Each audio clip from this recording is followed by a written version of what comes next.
Hello, our friends, evolutionary HEEARTS, Heart's Home family. Hello there, welcome back. And guys, as always, we'd like to welcome you to subscribe to all three channels. Each one's going to have unique videos up.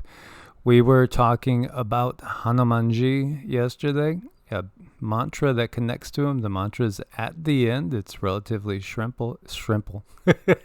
It's relatively shrimple, guys. But I can't say it because it's too shrimple. Right, that's just cute. You know, I was going to say Shri, Om Shri Hanumate Namaha. And it turned into shrimple. Maybe I'm still hungry. Possibly. Could be. I had pancakes on the mind today. I had pancakes, but we were good. And we had a good, healthy, fresh juice shake to start off the day, which is a good way to start off the day.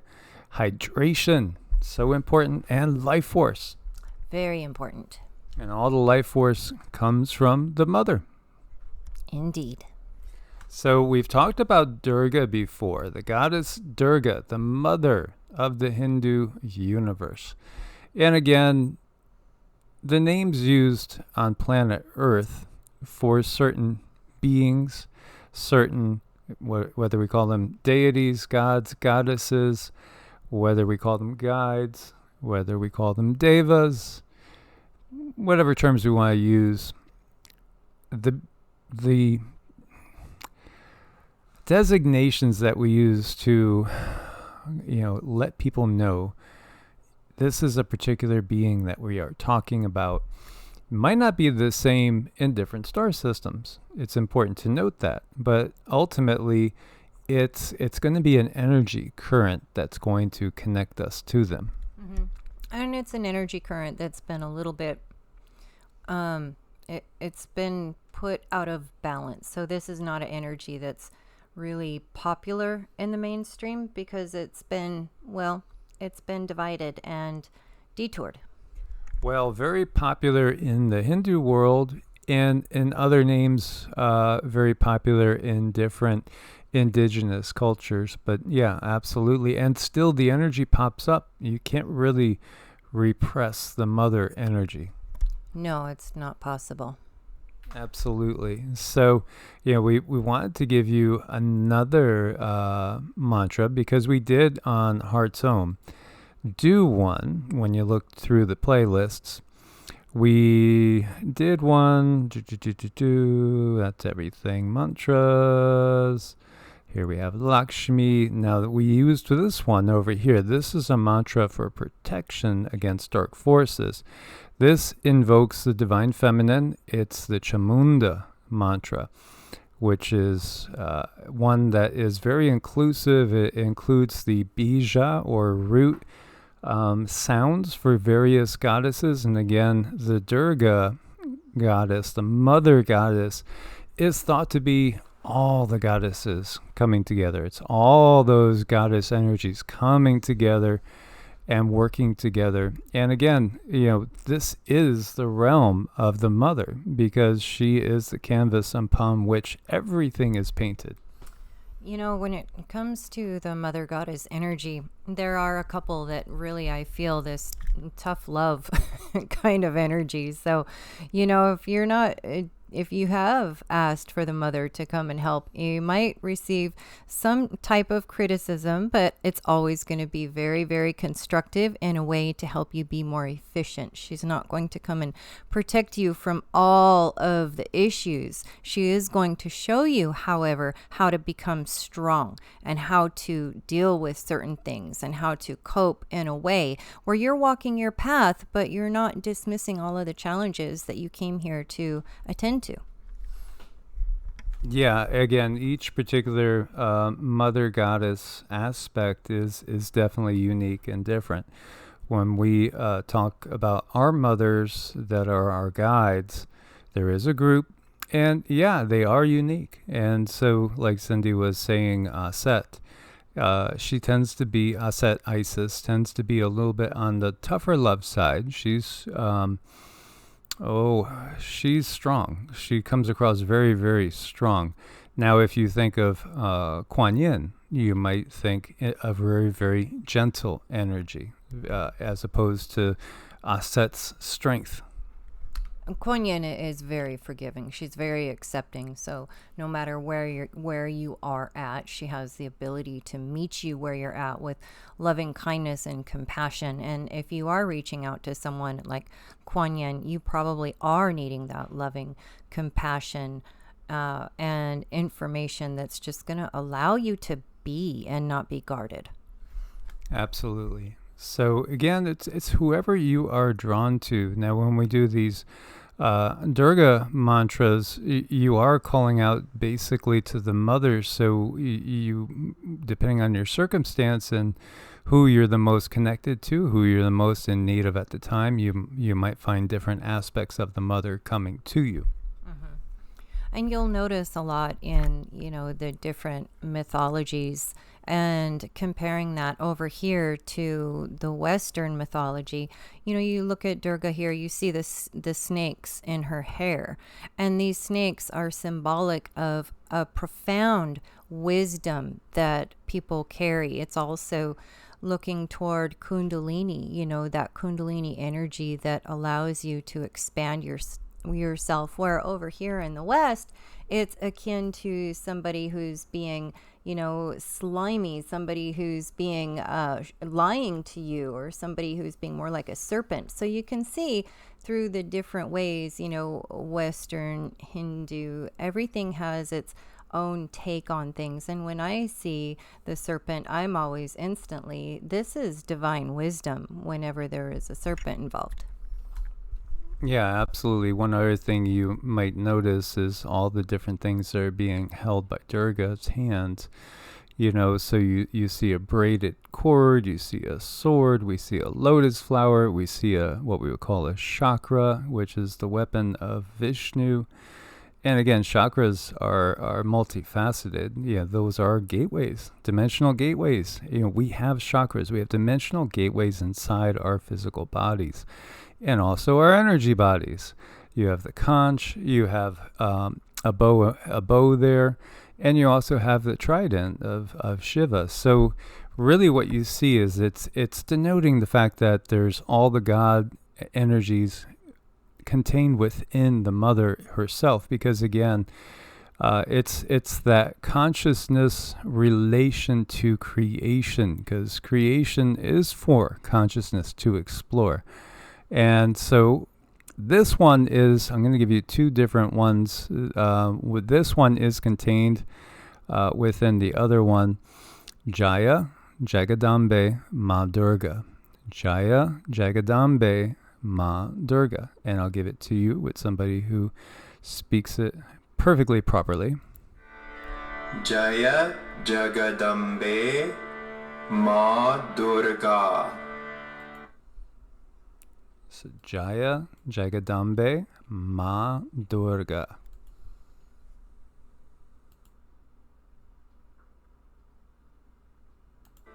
Ma Durga.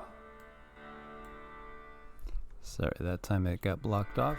Jaya, Jagadambe, Ma Durga. And literally, as you can see, a breakdown of the words, Jai and Jaya, victory to, celebration of. Jagadambe, mother of the universe. Ma is just an abbreviated form of mother, like we say Ma, hey Ma. Durga is the supreme goddess, the Devi, the mother, the divine mother, the Shakti. Literally means invisible. Invincible. Sorry, guys. My reading is not so on par. We are in the midst of ourselves doing like major movements, let's just put it that way, in the universe ourselves right now. So we are a little discombobulated, but still wanting to stay in touch and keep sharing with you guys. So this is Krishna Das. He is very, very well known in the Bhakti Yoga, devotional yoga realm. He is one of the most famous. And this is a depiction of him over there. Here is his rendition, and I'll give you guys the links to Ma Durga. And this is the translation. So he has Om Shri Matre Namaha. Matre is again mother. I bow to the mother. Jayambe Gauri, Jaya Shaya Ma Gauri, which means hail to the golden mother, hail to the dark mother. Jaya Jagadambe He Ma Durga, victory to Ma Durga, the mother of the world. And then he has other words here put into a song. It's beautiful, so I wanted to share that with you as well. You know, again, whatever resonates is what's the key for the person. And you could always abbreviate things. You could, just simply, if you feel good, just doing this, and you don't want to get confused, just Om Shri Matre Namaha would work just fine. Or Jaya Jagadambe Ma Durga, again, would work just fine. It's going to connect you. It's your intention. It's your intention. And then also when we talk about Sanskrit, it is one of the oldest languages, and it is of a higher frequency, in my opinion, than English by a mile. And don't let this intimidate you. Do what you can. Write this stuff down on a card. Write it down in a notebook. Put it in front of you. Say it over and over and over as many times as you need until you get it, because it's when you get to that mindless part where you're just saying it as if you could say the alphabet or you're typing. It's when you get to that state is where you're really able to start to move into the deeper realms of consciousness and repattern yourself. So take your time learning it. It's really, really worth it. Absolutely. And part of what we do when we go and we do the traditional 108 or repetitions of 108. So 108 is the starting point, really. We're just trying to lose ourselves in it, is what we're doing. We're trying to lose ourselves in something. And for each person, it might be unique which particular mantra is going to call you in. At times too, I've done a variety of different mantras and then found myself singling out just certain bija sounds. And bija, again, is a root sound. Like when we're talking about Ganesh, it's Gam. Om Gam Ganapatiye Namaha.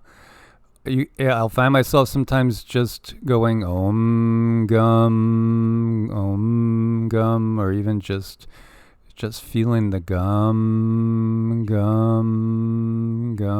and I'm still calling to Ganesha, but I'm also opening up the root chakra, and I'm just really, what I'm doing is I'm just sensing my connection and where am I going deeper. It's just that simple. Don't worry about becoming too legalistically perfect. It's all about your frequency, your vibration, and changing your vibration so that you are aligned with these beings that can then bless you, because it's simply a matter of picking up the phone and calling mom. Mm-hmm.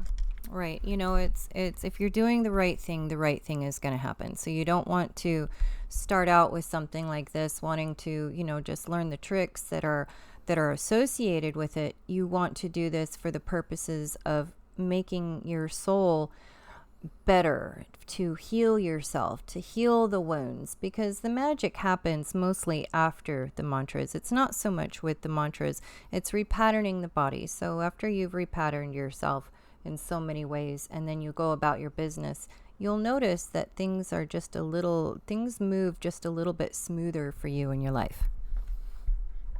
And another one that is directly related to this, which we would do all the time, is just simply Hey Ma Durga Jaya Jaya. And it's really saying the same thing. Hey Ma Durga Jaya Jaya. It has kind of a ring to it. And in our bhakti circles, we would also at times add in Kali Ma. And Kali is also, the dark goddess, the dark energy that can be a protective energy. Kali energy, tread cautiously. And I know we've talked about this before, but again, Kali can make you face your deepest, darkest fears head on. And again, it's something to be treaded lightly into. So I would, again, recommend first starting out with something along these lines. Is Jaya Jagadambe Ma Durga, Hey Ma Durga, Jaya Jaya, whatever feels good to you. Just see what resonates, and we'll have all the links for you guys as always. Again, This is the mother of the universe. And it's interesting to see some of the quotes. The mother of the universe is obviously the mother of all. From her has come out both good and evil. Well, if she is a benevolent, loving mother, then how can evil come into the world? Well, obviously, there's free will. And with free will comes choices. And sometimes those choices can be in service to self, sometimes in service to others, and sometimes people, souls, lose their way and get caught up in the darkness. But this is also a realm of duality, which makes all things possible. So, again, you cannot have the light without the darkness, and the darkness without the light in the manifested realm of the universe. Always remember that the darkness is your greatest teacher. Absolutely. And if you honor your mother, the mother of the universe will guard you against harm. Satha Sai Baba. Yeah, absolutely. So call on your mother, because she always likes it when you call. Indeed. As always, God bless and namaste. Namaste.